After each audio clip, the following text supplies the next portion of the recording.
ಇಟ್ಟು ಅರಸಮ್ಮನ ಬಳಿ ಬಂದವರೇ ಹೆಚ್ಚು. ಆ ನಂಬಿಕೆಗೆ ಇಂದಿಗೂ ಕುತ್ತು ಬಂದಿಲ್ವಂತೆ.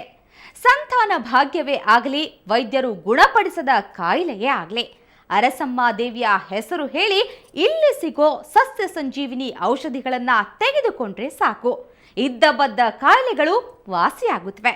ಅದಕ್ಕೆ ಗ್ರಾಮಸ್ಥರು ಸೂಕ್ತ ಉದಾಹರಣೆಗಳನ್ನ ಕೂಡ ಕೊಡ್ತಾರೆ.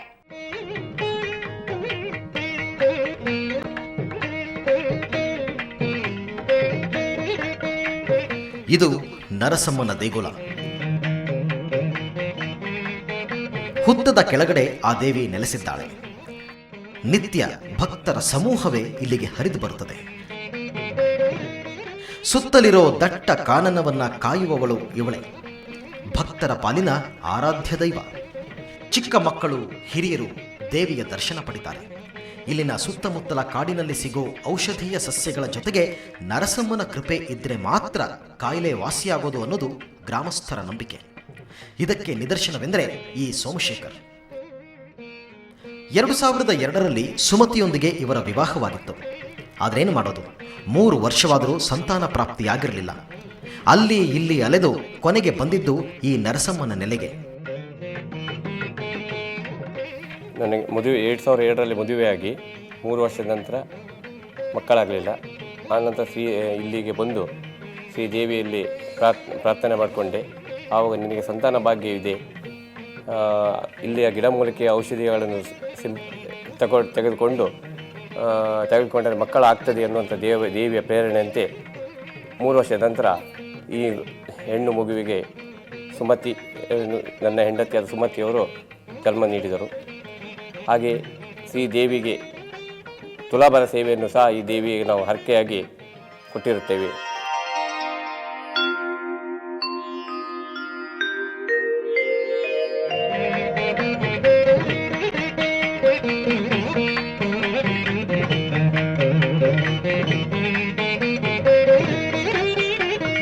ಆ ನರಸಮ್ಮನ ಕೃಪೆಯೋ, ಈ ಸಸ್ಯ ಸಂಜೀವಿನಿಯ ಫಲವೋ ಇಂದು ಈ ದಂಪತಿಗೆ ಒಂದು ಮುದ್ದಾದ ಕಂದವಿದೆ. ಆ ಕಾರಣದಿಂದಲೇ ಆಗಾಗ ಬಂದು ದೇವಿಯ ದರ್ಶನ ಪಡೆದು ಪುನೀತರಾಗ್ತಾರೆ.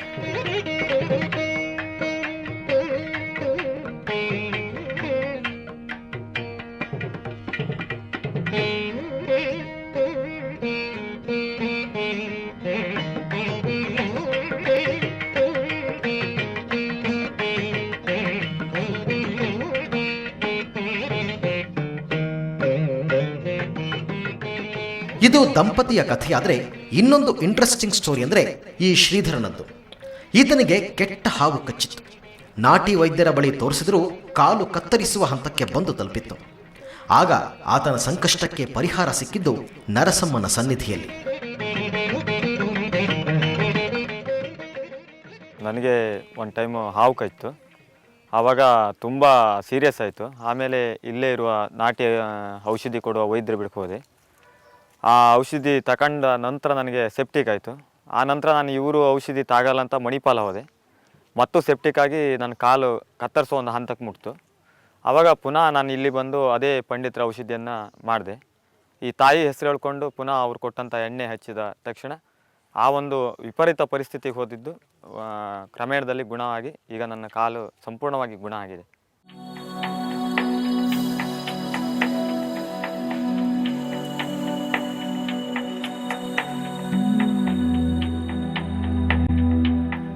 ಇಲ್ಲಿ ನಾಟಿ ವೈದ್ಯರು ಕೊಟ್ಟ ಔಷಧಿಯಿಂದ ಆತ ಗುಣಮುಖನಾದ. ಔಷಧಿಯನ್ನ ದೇವಿಯ ಹೆಸರಿನಲ್ಲಿ ಸೇವಿಸಿದ್ರಿಂದ ಪ್ರಾಣ ಉಳಿಸಿಕೊಂಡ.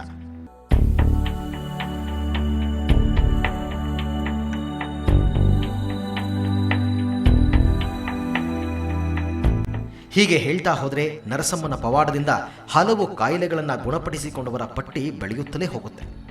ಜಾನುವಾರುಗಳಿಗೂ ಇಲ್ಲಿನ ಔಷಧೀಯ ಸಸ್ಯಗಳು ಉಪಯುಕ್ತವಾಗಿವೆ. ನರಸಮ್ಮನ ದೇಗುಲದ ಸುತ್ತ ಇರೋ ಅತ್ಯಮೂಲ್ಯವಾದ ಸಸ್ಯ ಸಂಪತ್ತು ಜೀವರಕ್ಷಕ, ಮಾರಕ ಕಾಯಿಲೆಗಳಿಗೆ ಮದ್ದು. ಈ ದೇವಿಯ ಕೃಪೆ ಹೊಂದಿದ್ರೆ ಸಾಕು, ಏನ್ ಬೇಕಾದರೂ ಆಗುತ್ತೆ ಅನ್ನೋದು ಜನರ ನಂಬಿಕೆ. ಇಟ್ಟಿರೋ ನಂಬಿಕೆಗೆ ಇಂಬು ನೀಡುವ ಘಟನೆಗಳು ನಡೆಯುತ್ತಾ ಇರೋದ್ರಿಂದಲೇ ಭಕ್ತರ ಸಂಖ್ಯೆ ಕಾಲಕ್ರಮೇಣ ಹೆಚ್ಚಾಗ್ತಾ ಬಂದಿದೆ. ಆಧುನಿಕ ಯುಗದಲ್ಲೂ ರೋಗ ನಿವಾರಣೆಗಾಗಿ ಜನರು ಈ ದೇವಿಯ ಸನ್ನಿಧಿಗೆ ಬರ್ತಾ ಇದ್ದಾರೆ. ನಿಮಗೆ ಅಚ್ಚರಿಯಾದ್ರೂ ಇದು ಸತ್ಯ. ಈ ದೇವಿಯ ಮೇಲೆ ಇಟ್ಟಿರೋ ನಂಬಿಕೆ ಇಂದಿಗೂ ಹಾಗೆ ಉಳಿದುಕೊಂಡಿದೆ. ಇದನ್ನ ಅರಸಮ್ಮನ ಪವಾಡ ಅಂತಿರೋ, ಸಸ್ಯ ಸಂಜೀವಿನಿಯ ಫಲ ಅನ್ನುತ್ತೀರೋ ನಿಮಗೆ ಬಿಟ್ಟದ್ದು. ಇದು ಈ ಹೊತ್ತಿನ ವಿಶೇಷ. ಕ್ಷಣ ಕ್ಷಣದ ಸುದ್ದಿಗಾಗಿ ನೋಡ್ತಾ ಇರಿ ಸುವರ್ಣ ಸುದ್ದಿವಾಹಿನಿ.